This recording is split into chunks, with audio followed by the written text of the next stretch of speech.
What is going on, everybody? So today we're going to take a look at the top 20 special illustration rares in terms of price. We have a couple new additions to the list this week from the Destin Rivals cards that have been released. We're also going to talk about Destin Rivals a little bit as well towards the end of the video. And I think all of this that we're seeing in the market right now, price fluctuations, a lot of this is good news.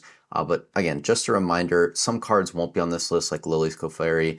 The Moltres won't be on there, but we might touch on that towards the end of the video. Dragapult's now out of the top 20. Ursaluna, a lot of those other cards we will not discuss. It's just going to be the top 20 most expensive special illustration rares. Now, in the thumbnail, you'll see a couple cards that have actually fallen the most over the past month. The Vaporeon EX and Glaceon EX. These are down 24.88 and 22.21% respectively. So over 20% drops on both of these. The Eevee and the Ceruledge, both from Prismatic Evolutions, were also in the top 4 cards that dropped the most. These were about 17-18%, I believe, in between there. And again, like, all of this makes sense. You're going to have some creators on YouTube saying the market's crashing and everything's going to zero, but we're getting more supply of Prismatic on the market. It makes sense as more gets opened that these boxes, or not these boxes, excuse me, these cards are going to come down in price. This makes complete sense to anyone with half a brain. So if your cards are dropping in price, relax. This was to be expected. If you bought at a higher price, you should probably just consider holding at least some of these cards. Some of these might have a ways to go still, like the Vaporeon, the Glaceon. If they're seeing 20-ish% drops over the past month, I imagine next month they'll probably continue to drop a little bit. And we can see that kind of in some of these other cards we'll talk about here in a second. The Umbreon was only down about 10%, 10.5% this month, but it's not actually selling close to $1,200 right now.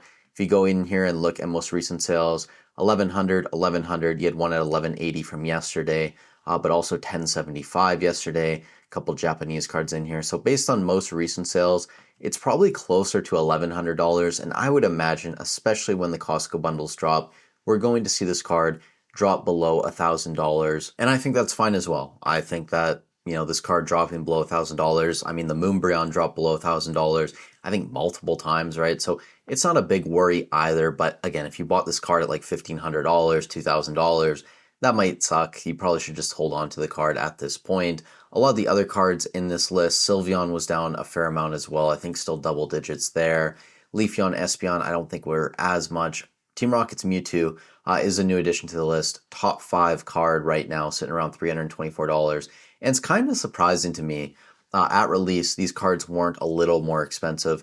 Again, pull rates are going to play a part in that, but also I did just expect it to be higher, probably like $400, $500. To me, only being around $320 is a little surprising. Cynthia's Garchomp being the second most expensive card, to me, is also kind of surprising too. I expected the Moltres to be a lot higher, sitting around $150 right now. Ethan's Ho around $170, $175.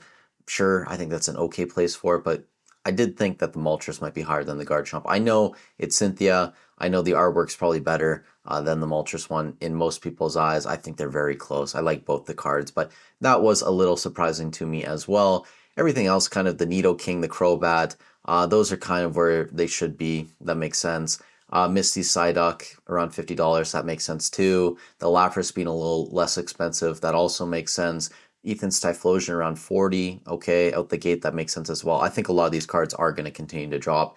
If we saw, Journey Together cards, the Reshiram, some of the other IRs in there, like the Whale Lord, those cards being like $15, $20 now, it wouldn't surprise me if Ethan's Typhlosion's like a $20 card in a few months, $20, $25, maybe even less than that, right? It could be in the teens. I still think long-term, Destin Rivals is going to be the best set of the Scarlet and Violet era. It just has the depth of cards. Nothing else really compares. I think Surging Sparks gets kind of close. You can still see the Pikachu is in the top 10 still in terms of SIR value. It's number 9, I believe. And then the Latias is number 18. So you still have a couple cards of the entire Scarlet and Violet era in the top 20. And the Pikachu, I think, is getting near its bottom here around 280. It could continue to go. Last month it was down, I think, 20-ish percent, 22, 23%, something like that. This month, only down less than a percentage point. So that's a good sign. Also, the Roaring Moon was down double digits last month as well. It was only down around 5%, 5.5% this month. And the only card out of the top 20 that was actually up this month was the Charizard EX from 151, up 1.84% when I clocked it. It's now 1.8%. Again, TCG player graphs are constantly changing. Also, this is the most traded card in near mint copies out of the top 20 by far. I believe there's 257 copies sold on TCG Player over the past 28 days. The second most traded card was actually the other Charizard from Paldean Fates that I think 100, 105-ish had sold over the past 28 days. And the Pikachu EX from Surging Sparks was the third most traded one. I think there was about 85, 88 copies, something like that, that sold. And then a couple other notable mentions. The Mew, I think, was in the 80s as well. And then there was one other one that I wanted to point out, which was the Latias EX, which I think was above 80 as well. Now, to end this video, I do want to touch on Destin Rivals a little bit. I've had people asking me if they should buy it around 230, 240. I'm still holding off. I have one box coming from Hobbiesville. I was kind of annoyed as well that we did have to pay more because of tariffs. So it came out to about $250 Canadian, I believe, all in, which is not great. That's like $15 above MSRP, something like that after tax and shipping. So not ideal, but if Surging Sparks is around 218 right now, Paldea Evolve's obviously a lot higher, but Surging around there, Twilight around 240, I would imagine at some point Destin Rivals is going to be closer to $200-ish, especially if they're pushing Surging Sparks down right now. There is a world we live in where the market just continues to be hot for the next 2 years and we don't see Destin anywhere near MSRP. And if that happens, I'm going to be fine missing out. I think if that's the case and the market did stay hot for that long, I really wouldn't care because all my other investments would probably see massive gains to a gazillion, billion, trillion dollars, and I'd be able to sell it all and buy out the entire Canadian real estate market. But in all seriousness, I am holding off getting Destin Rivals. I'm hoping in the future I'll be able to buy some boxes, hopefully below $200, but if the market stays really hot, even around 200, 210, that's kind of where I would like to buy in a little bit and just dollar cost average over the next couple of years depending on what happens. And that's kind of my general strategy right now for a lot of these sets like Prismatic, Surging Sparks, Destin Rivals is just to continue buying over time. And to be able to do that, you do have to have funds available or know that in the future you will have funds coming in. If a lot of you guys have all of your money tied up in Journey Together or Stellar Crown or Paradox Rift or some of these other sets, it might be difficult for you to take advantage of some of the opportunities that I do think will be coming later this year,